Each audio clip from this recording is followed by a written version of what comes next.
Hi everyone, welcome to MA DSC tricks. మనము ఇంతవరకు అయితే బయాలజీ క్లాసెస్ అయితే రన్ చేసాం మన ఛానల్లో. థర్డ్ నుంచి నైన్త్ క్లాస్ వరకు కంప్లీట్ చేసాము. ప్లస్ మనము ఇప్పుడు ప్రజెంట్ 10th క్లాస్ బయాలజీ రన్నింగ్లో ఉంది. అయితే దీంతో పాటుగా మళ్ళీ ఆల్టర్నేట్గా జీకే క్లాసెస్ కూడా స్టార్ట్ చేయబోతున్నాం. ఈరోజు నుంచి మనము జీకే క్లాసెస్ కూడా మన యూట్యూబ్ ఛానల్లో అందుబాటులోకి తీసుకొని రావడం జరుగుతుంది. దీని యొక్క నోట్స్ కూడా మీకు ప్రొవైడ్ చేస్తాను. మీరు కింద డిస్క్రిప్షన్లో ఉన్నటువంటి వాట్సాప్ గ్రూప్ ద్వారా జాయిన్ అయిపోయి మీరు అక్కడ ఈ నోట్స్ కూడా మీరు తీసుకోవచ్చు. ఓకే, అయితే మనము ఈ జీకే క్లాసెస్కి సంబంధించి ఆల్మోస్ట్ ఒక 60 to 65 టాపిక్స్ ఉన్నాయి. ఇంకా ఎక్కువే ఉంటాయి. మన డిఎస్సికి మనకు ఎంత కావాలో మనం అంత మాత్రమే నేర్చుకుందాం. అందులో భాగంగానే మనము ఈరోజు విదేశీ యాత్రికులు అనేటువంటి ఒక టాపిక్ని మనం ఈరోజు డిస్కస్ చేయబోతున్నాం. అంటే భారతదేశాన్ని సందర్శించినటువంటి విదేశీ యాత్రికులు మనకి ఎగ్జామ్ పాయింట్ ఆఫ్ వ్యూలో ఒక 18 మంది చాలా ఇంపార్టెంట్ అనమాట. మనకు ప్రీవియస్ 2018 డిఎస్సిలో కూడా అడగడం జరిగింది. కాబట్టి ఆ 18 మంది మీద కొంచెం ఫోకస్ చేసి చదివితే మనకు విదేశీ యాత్రికుల మీద ఎక్కడ బిట్ అడిగినా మనం ఆన్సర్ చేయగలం. ఓకే, మరి లేట్ చేయకుండా టాపిక్లోకి వెళ్ళిపోదాం. మొట్టమొదటి వ్యక్తి ఎవరంటే మెగస్తనీస్. ఓకేనా, ఈయన రచించినటువంటి రచన ఏది అంటే మనకు ఇండికా అనేటువంటి ఒక రచన ఈయన చేయడం జరిగింది. మరి ఎవరి కాలంలో ఈయన మరి భారతదేశాన్ని సందర్శించారు అంటే చంద్రగుప్త మౌర్యుడి కాలంలో ఈయన మరి భారతదేశాన్ని సందర్శించడం జరిగింది. మరి ఇతని కాలంలోనే సెల్యూకస్ నికేటర్ రాయబారిగా ఉండడం జరిగింది. ఓకే, నెక్స్ట్ చూడండి, పాహియాన్ అంటున్నాం. పాహియాన్ వచ్చేసి 2వ చంద్రగుప్తుడి కాలంలో మరి భారతదేశాన్ని సందర్శించినటువంటి వ్యక్తి. మరి ఇతను ఏ దేశానికి చెందినవాడు అంటే చైనా దేశానికి చెందినటువంటి వ్యక్తి అన్నమాట.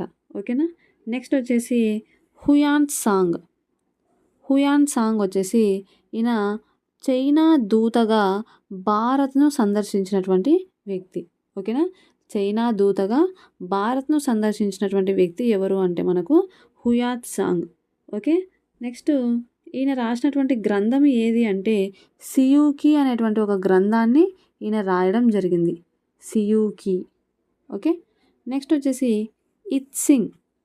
ఈయన మరి నలంద విశ్వవిద్యాలయంలో ఉన్నటువంటి ఒక చైనా పండితుడు అనమాట.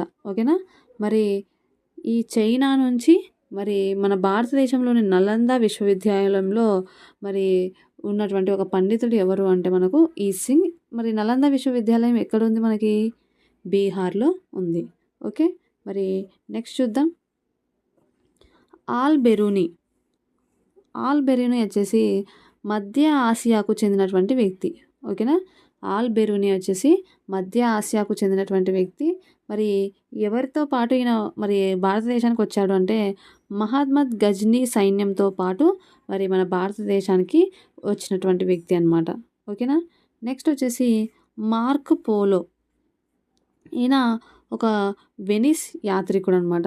ఈయన ఏ ఏ ప్రాంతాలను సందర్శించాడు అంటే పాండ్య రాజ్యాన్ని, అదేవిధంగా రుద్రమదేవి కాలంలో ఆంధ్ర ప్రాంతాన్ని ఈయన సందర్శించాడనమాట. మనకి ప్రీవియస్ 2018 డిఎస్సిలో అడిగినాడు మార్కు పోలో సందర్శించినటువంటి రాజ్యం ఏది అని చెప్పేసి. రుద్రమదేవి కాలం కాకుండా పాండ్య రాజ్యాన్ని, పాండ్యులు అనేటువంటి ఆప్షన్ ఇవ్వడం జరిగింది. కానీ మరి ఆ బిట్ వచ్చేసి మనకి యాడ్ స్కోర్ కిందకి వచ్చేసింది. సో మనకి రుద్రమదేవి కాలంలో ప్రాంతాన్ని సందర్శించాడు అనే పాయింట్ ఐడియా ఉంటుంది. బట్ పాండ్య రాజ్యాన్ని కూడా ఈయన సందర్శించాడు అనేటువంటి పాయింట్ చాలా తక్కువ మందికి తెలుసు. మనకు 7th క్లాస్ సోషల్ కాకతీయ రాజ్యంలో ఉంది. కాబట్టి ఇక్కడ మీరు కొంచెం బాగా ఫోకస్ చేయండి. నెక్స్ట్ వచ్చేసి మరి మార్కు పోలో రచించినటువంటి గ్రంథం ఏది అంటే ప్రయాణికుని కరదీపిక. మరి మార్కు పోలో ఏం చెప్పినాడు?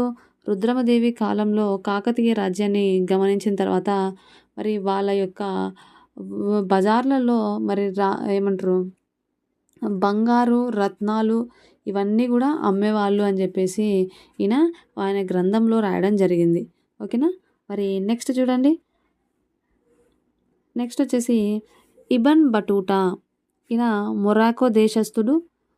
మరి ఇతను మహమ్మద్ బిన్ తుగ్లక్ కాలంలో మరి మన భారతదేశానికి సందర్శించడం జరిగింది. ఓకేనా. ఇతని యొక్క గ్రంథం ఏది అంటే రెహ్లా.